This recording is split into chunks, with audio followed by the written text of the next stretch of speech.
Why is a lot of anime so inappropriate? A lot of anime is considered inappropriate because Japanese and American cultures are just so different. In Japan, a father being naked and bathing with his daughters comes off as just what good wholesome parents do with their children. It's inconceivable that anything inappropriate could happen in such a situation. In America, we've been taught to think about all kinds of inappropriate actions that could be taking place.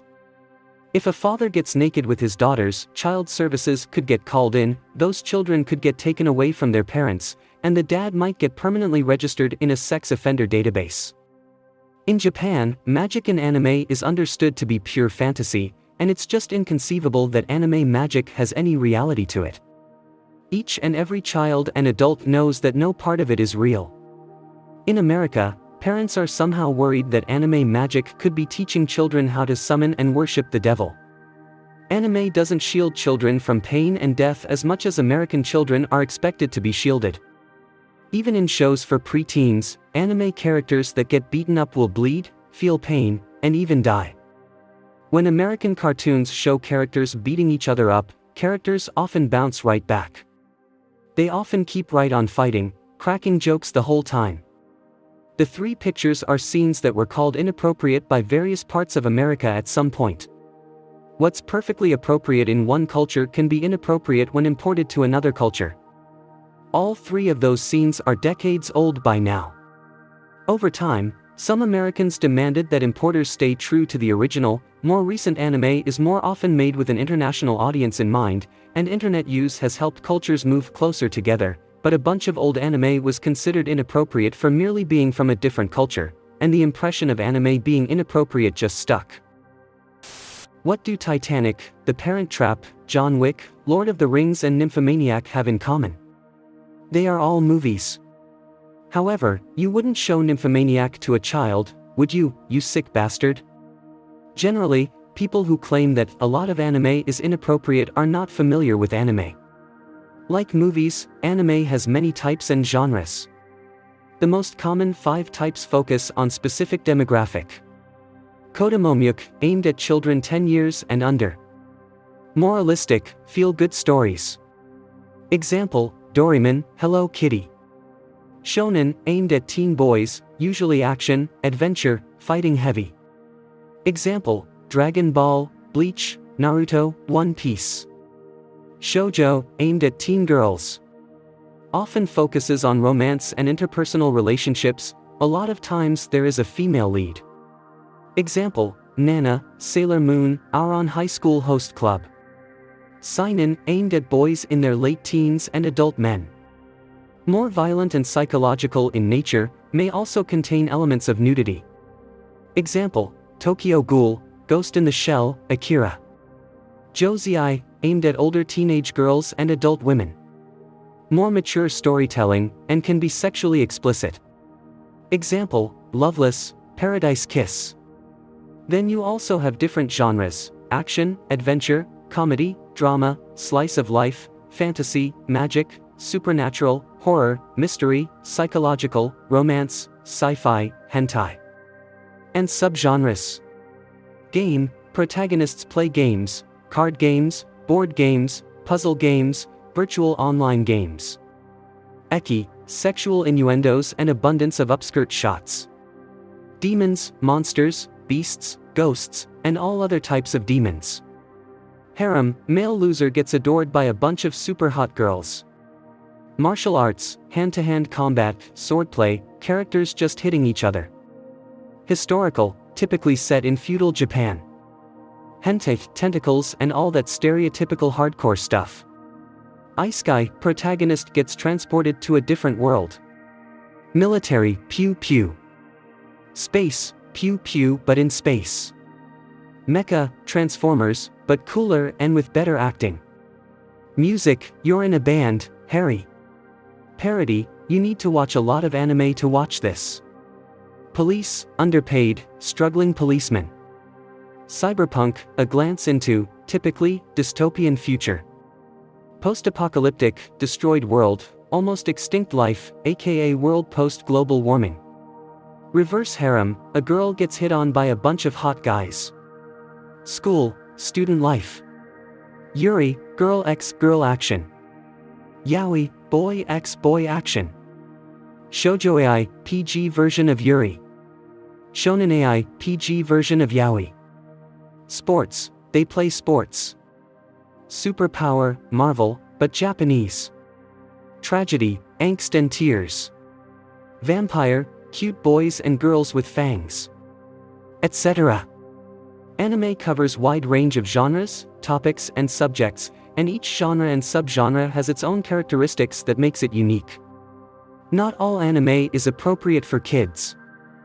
Claiming that a lot of anime is inappropriate is akin to saying that a lot of films are inappropriate just because you watched a Lars von Trier movie once. 2 main reasons. 1. A lot of anime is meant for a mature audience. Take Goblin Slayer. This infamous scene from the beginning of the show ends exactly like you would expect it to for the young woman. Highly inappropriate for children, despite technically not showing nudity. But it's not actually for children. Think of it like an animated Game of Thrones. 2. What is considered appropriate is highly dependent on culture. Take this scene from Crayon Shin-chan. The main character has drawn an elephant face on his genitalia and is now dancing around in the nude. This is from a children's anime. But in Japan, childhood nudity isn't seen as being as inappropriate as in the West. Different cultural norms. Curiously enough, childhood nudity was similarly seen as being highly innocent in the West at one point. Lewis Carroll, the author of Alice in Wonderland, used to take photographs of naked children. At the time, a popular subject for Christmas cards. Of course, I can no longer reproduce his work here. Whether you take offense to this or not is down to you, but I feel like the only people who believe this have no idea what they're talking about.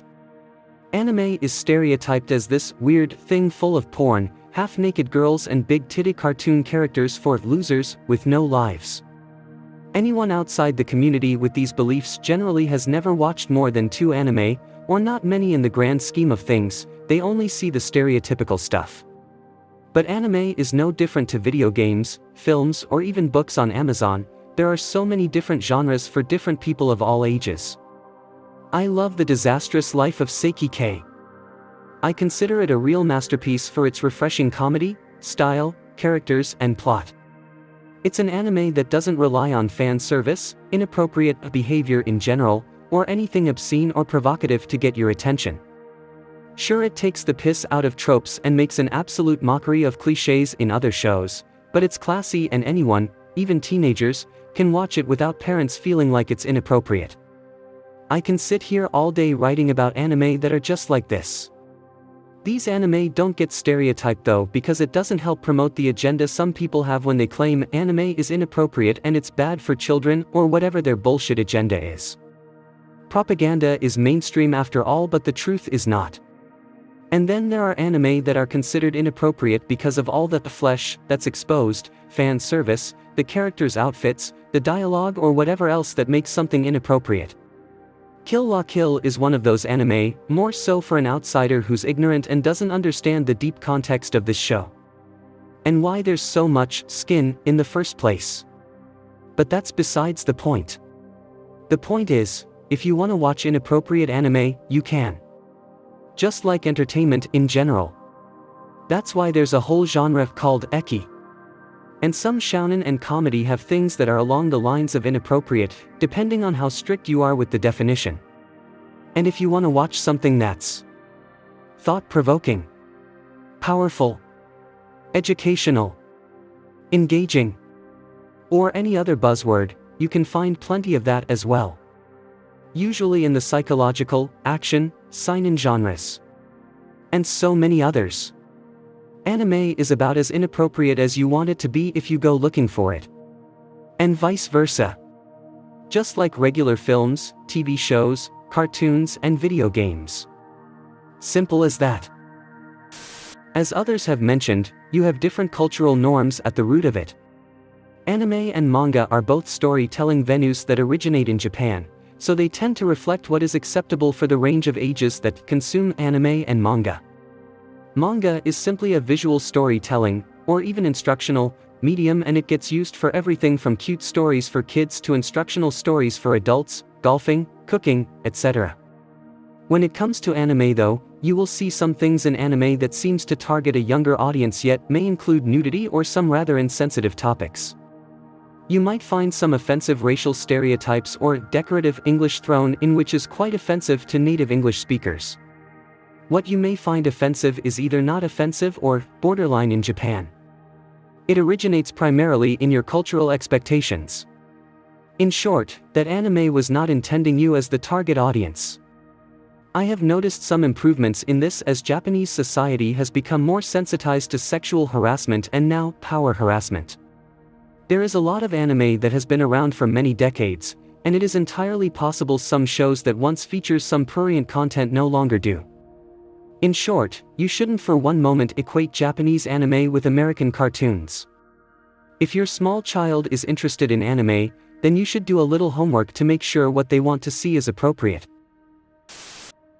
Please leave your story in the comments. I would love to make a video on them in the future also. Don't forget to like and subscribe to you never miss a video.